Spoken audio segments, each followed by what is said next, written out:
podcast. A case almost too gruesome to mention.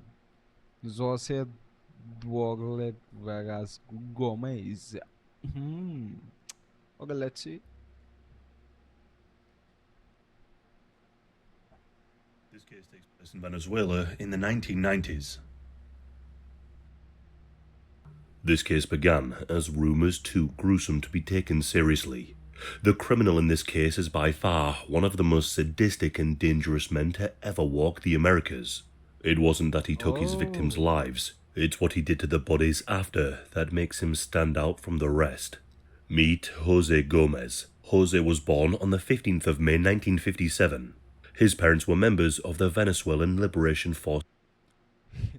he looks like someone. He looks like someone who do drugs. Who do like something like you would do marijuana and something like that. And he also looks like someone who quotes too much. So yeah, maybe he's an engineer or something like that. that Force's guerrilla group living deep in the mountainous jungle. Jose was the third of 10 children Jose. in this impoverished family. Is this called Jose or Jose? I don't know, but yeah. Living so remotely meant that the family members' primary job was subsistence farmers. Jose grew up in a one-bedroom rural home where every set of available hands was needed to scratch out a living from the land. While other children played, he spent his days in the fields beside his parents, toiling for food. Food came only Oh, from what they could grow or manage to.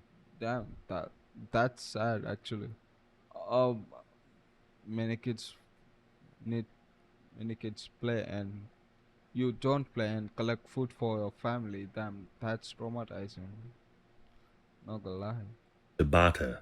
Most nights, the family went to bed still hungry. There was no electricity, no luxury, and no comfort.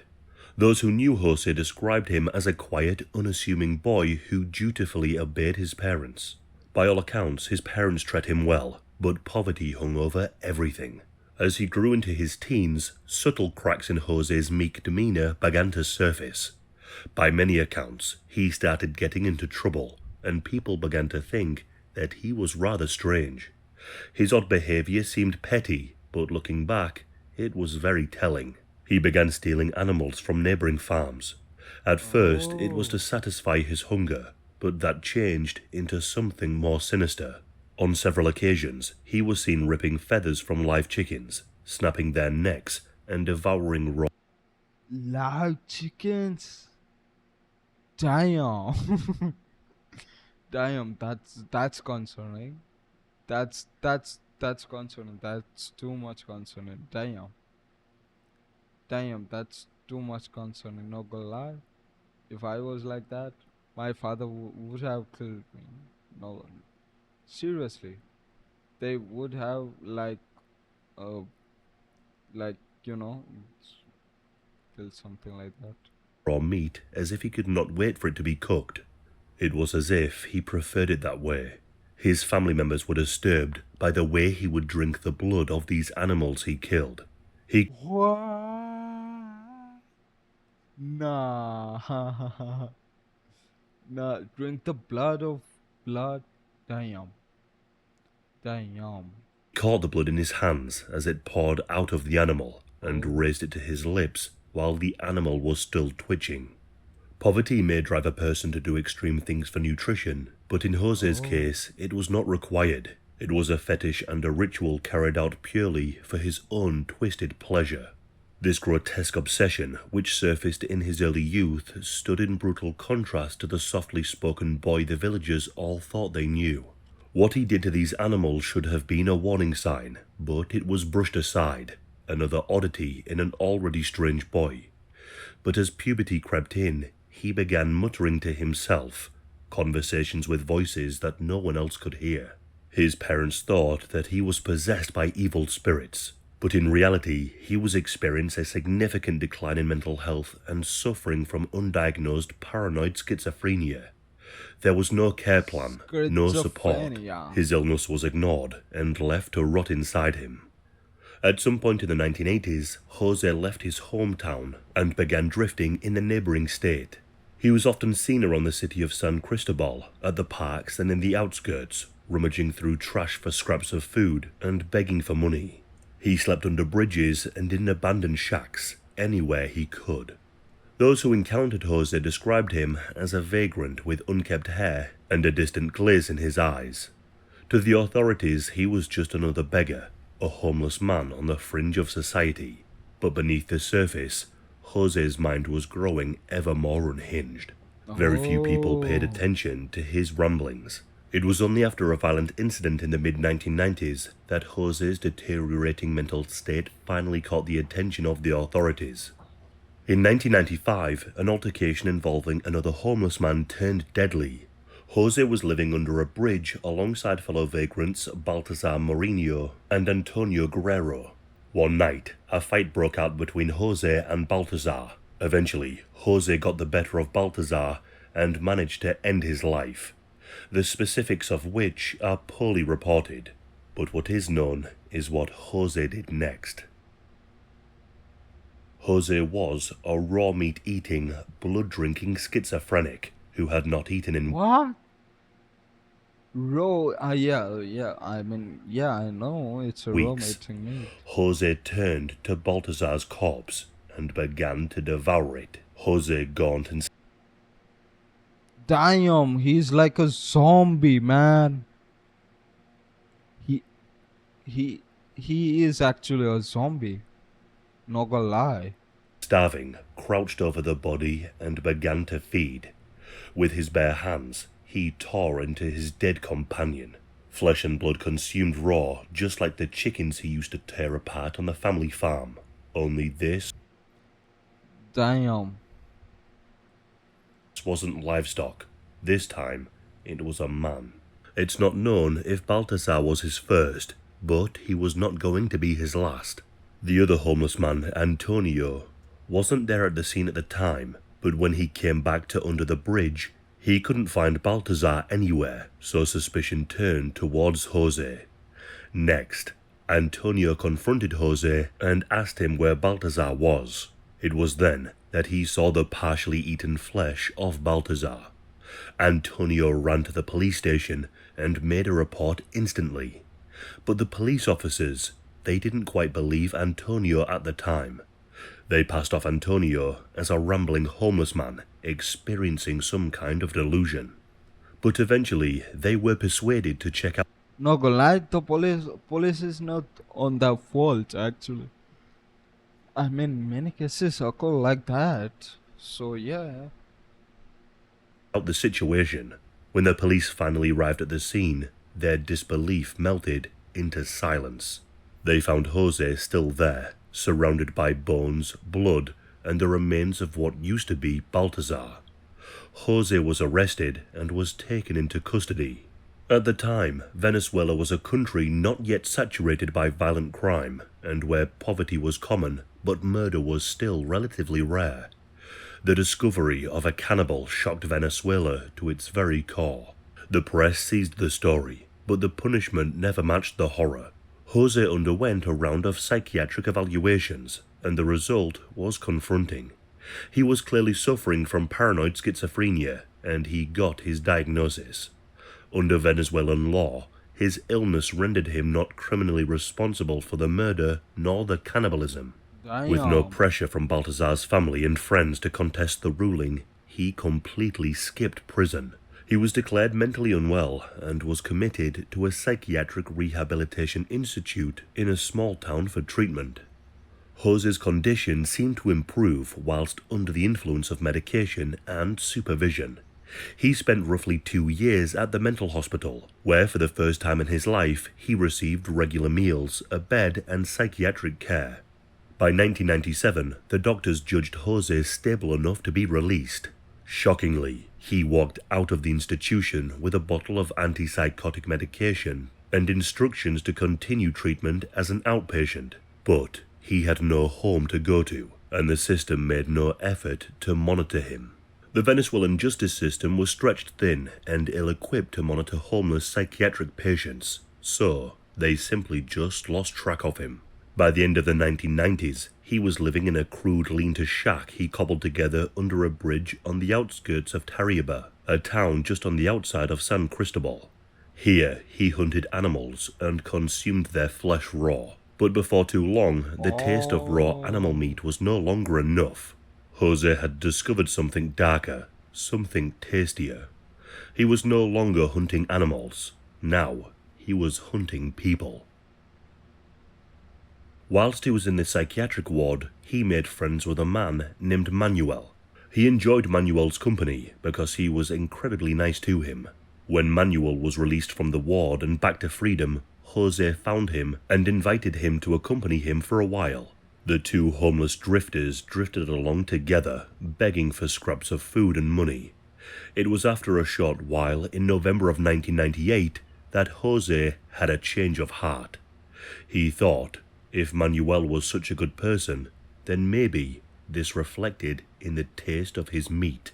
Jose invited Manuel over to his shack one last time, only Manuel was not greeted with friendly hospitality.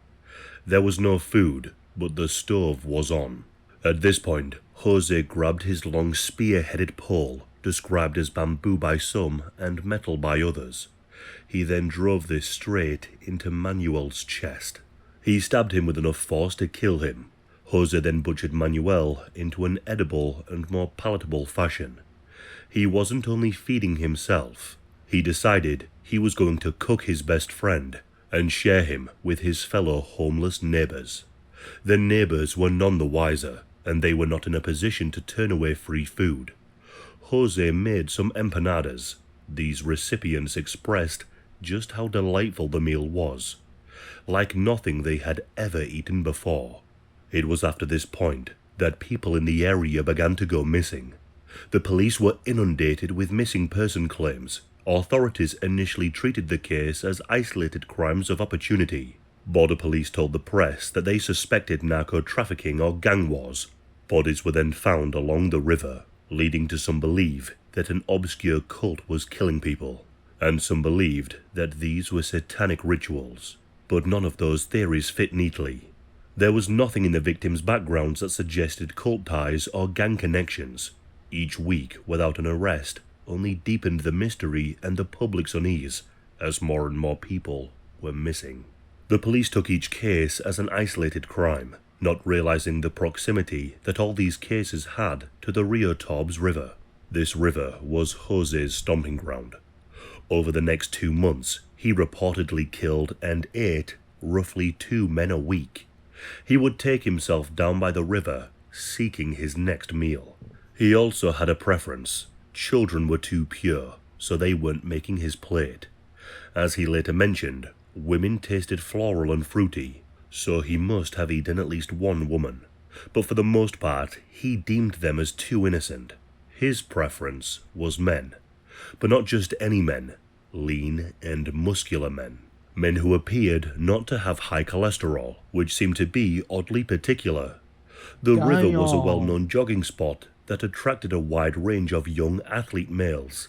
It was also the route home for some strapping laborers working on the nearby developments. One man, named Francisco Lopez, became one of Jose's victims.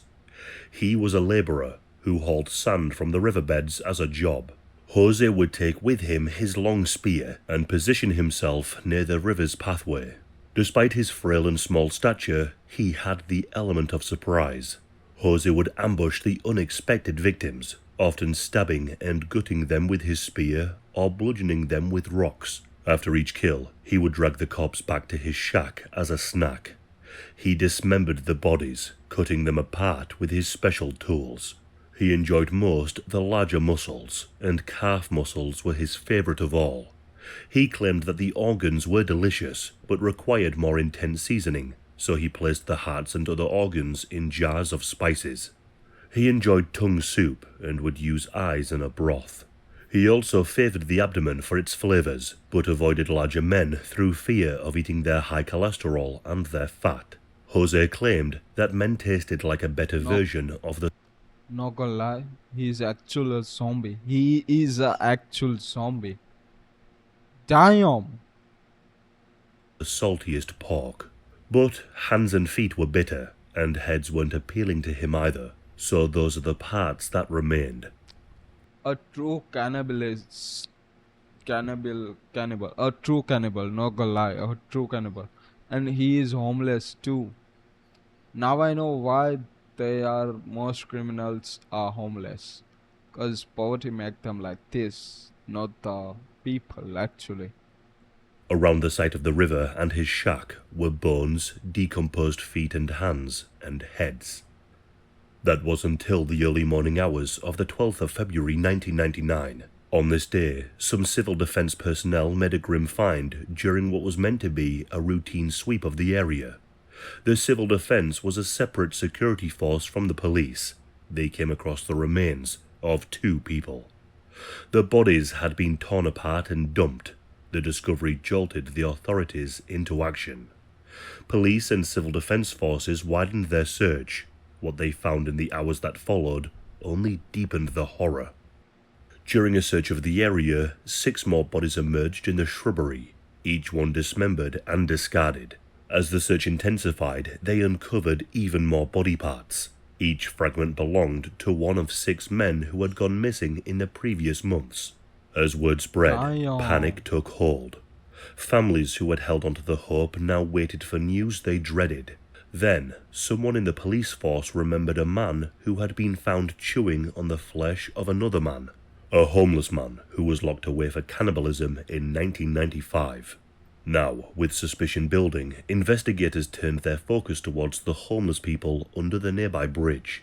The place was known as a refuge for the discarded, homeless drifters, addicts, and the forgotten. There, among the makeshift dwellings and discarded belongings, stood Jose's ramshackled hut.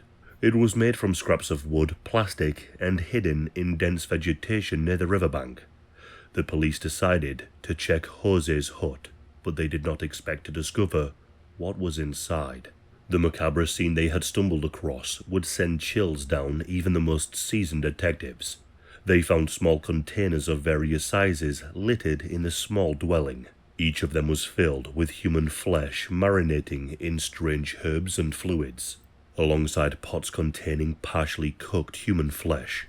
Further examination revealed multiple severed hands and heads hidden discreetly among mundane household objects. The crude makeshift kitchen was littered with rudimentary cooking utensils, stained darkly with charred blood from repeated use.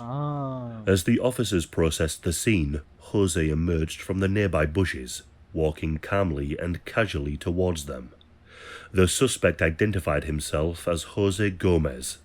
His demeanor amid the horrific discoveries unnerved the police, and they quickly detained him. Without hesitation or emotion, Jose began confessing, unraveling a chilling narrative that detailed each step of his horrifying crimes. He explained methodically how he targeted his young, healthy victims, all of whom were men, bound with muscle, and were incredibly fit. He said he found their meat to be particularly appealing to him. And then shockingly, investigators soon realized that this gruesome spree wasn't the man's first encounter with murder or even cannibalism. The story they had recently heard of the homeless cannibal back in 1995 was in fact the man they were looking for. He was charged with the murder and cannibalization of 11 men, but many people think that this only scratched the surface. During interrogations, when asked why he resorted to such grotesque sustenance, he calmly replied that human flesh was preferable, stating matter-of-factly, "I like meat, especially human meat." Following his arrest, Venezuela's press sensationalized the story, branding Jose as the man-eater. Some even called him the Hannibal Lecter of the Andes. The revelation completely stunned the nation, which struggled to comprehend how such heinous acts could occur undetected for so long. Despite being in police custody, his flesh-eating days were not behind him. He still had a taste for it, and he was going to be given one last opportunity. Public outcry following the revelations was fierce, but again, the justice system was in an awkward position. In the end, the Venezuelan courts never held a conventional murder trial. Instead, Jose was diagnosed with paranoid schizophrenia and was declared immutable once more. Technically, no criminal sentence or formal conviction was issued. However, the judge said he will have a never-ending sentence. Jose has been confined under an indefinite security measure ever since. Jose was placed in a detention center. However, this particular institute only had a capacity of 120 inmates, and technically, he wasn't a criminal prisoner. He was in a very gray area of the law. In 2002, the judge arranged for him to be moved to a state psychiatric sanatorium. This was called Babula. However, this facility refused him as he was deemed just too dangerous, and so he was returned to the detention center. As time went on, Jose had several review hearings, and each time his indefinite detention was upheld, and for good reason. He still had more cannibalism left inside him. In the final days of September 2016, violence erupted inside the prison that he was held in.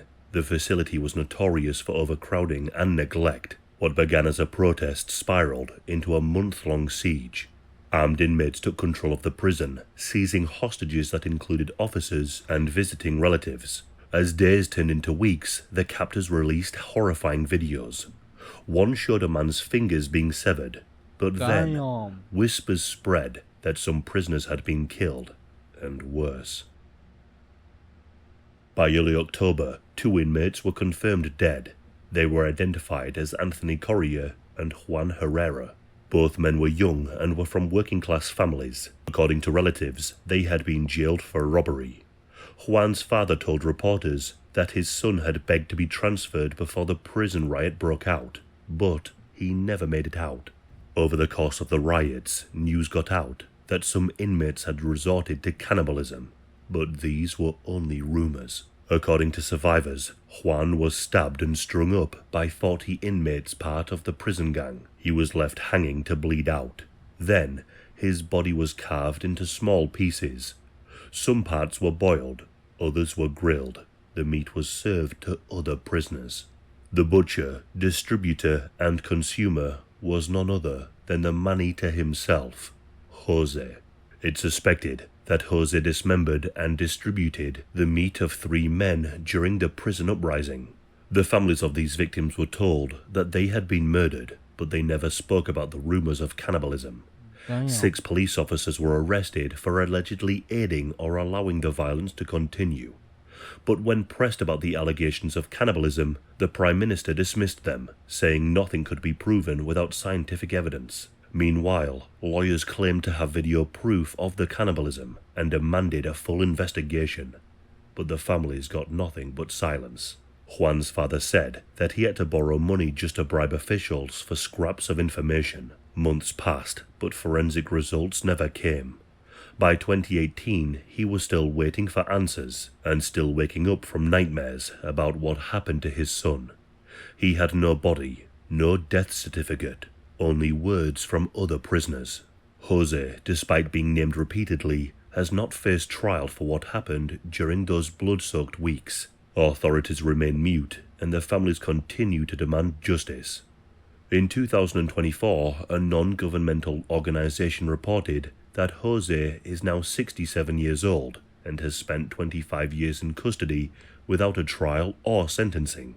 He receives medication, does light chores in his cell block, and has never been recorded engaging in violence during detention. Human rights monitors say that his case reflects a troubling legal uncertainty. He remains detained under what is described as a security measure, though there is no clear timeline or formal conclusion. Some argue that despite the concerns, his continued detention has made the world a safer place to live in.